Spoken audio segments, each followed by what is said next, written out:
I wanted to ask you what signature guitars should be.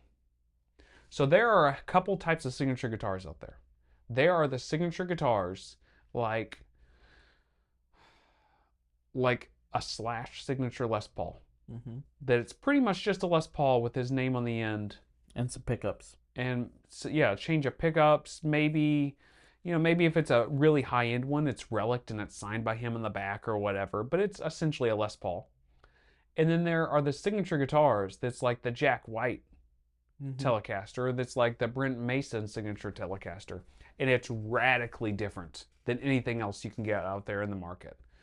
Should these other guitars, how should signature guitars lie? Because whenever I think of like Slash's Les Paul, I mean, yeah, it's his signature Les Paul, but what's really that signature about it other than the pickups? What's your feelings on this?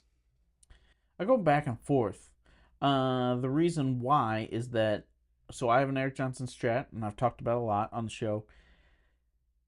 It's got a lot of classic features to it. So I've got the Rosewood model. So the board is kind of in a 60s vein. The guitar body is more of like a 57. The pickups are pretty moderate, except for the bridge is a little hotter.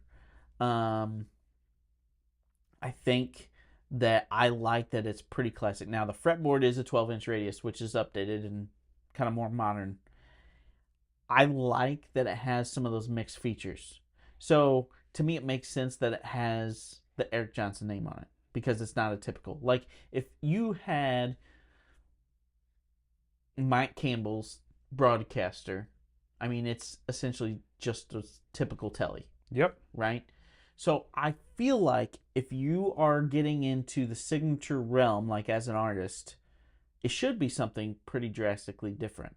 Unless there is not a modern representation of a specific guitar. Yeah. Does that make sense? Yep. So like Jason Isbell, he has that like custom looking Tele with the binding. Yep. It's Mexican made. I think there's a market for that because there's not really a custom Tele at that price point. No, I think they were doing the JV models from Japan. That's the closest thing to it. Yeah. But that's a separate thing. It's a separate look, separate sound. Yep. I feel like that represents as a good signature too.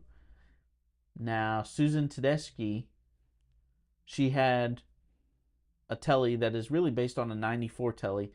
It's not much different than I feel like an American Professional. Yeah, it kind of falls in the ballpark to me as like the Slash Les Paul. Like it's not that much different than a Les Paul from the 50s. I think you should either take it to the extreme or at least have it different enough from your current lineup.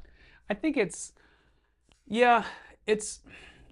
to be a signature guitar, it feels like it needs to be some type of spec or some type of model that is unavailable in that configuration in any other format. Like the Eric Johnson Strat you've got, it is a little bit of a 50s and 60s thing that's kind of mixed, and then like they plane the fingerboard to be a 12-inch radius, and there's some stuff in that you certainly can't get. You can get similar. I mean, you can get a Strat, right? But you can't get another model that's got the same type of things in it. If you had to get one of the 50s Les Pauls and you just swap the pickups out for Slash's signature set, you've pretty much got that Slash Les Paul. Yeah. If you've got that, if you buy American Professional Telecaster, Susan Tedeschi's Telecaster is not a million miles from it. It's got a similar bridge plate and everything. I think that having a model that is very unique makes it more of a signature. It almost feels like there should be a different name for a guitar that's just, like that Slash Les Paul. I mean, I know I keep going back to that, but it's because he's got so many of these signature Les Pauls that really the finish is different or just the pickups are different, And then on the flip side, you've got the Warren Haynes Les Paul with P90s that's got the switch for the boost, and that's very different. Very unique. So, yeah, it almost needs to be like a Slash-inspired or, Slash-inspired Les Paul versus signature Les Paul. That kind of feels weird to me. Sure. So that's where I think about signature guitars. And even like the Brad Paisley Telecaster. Like whenever you look at those, he's got the Esquire that's got the secret agent neck pickup. That's really unique. Right. He's using that Polonia? It sounds like a bunch of bologna to me.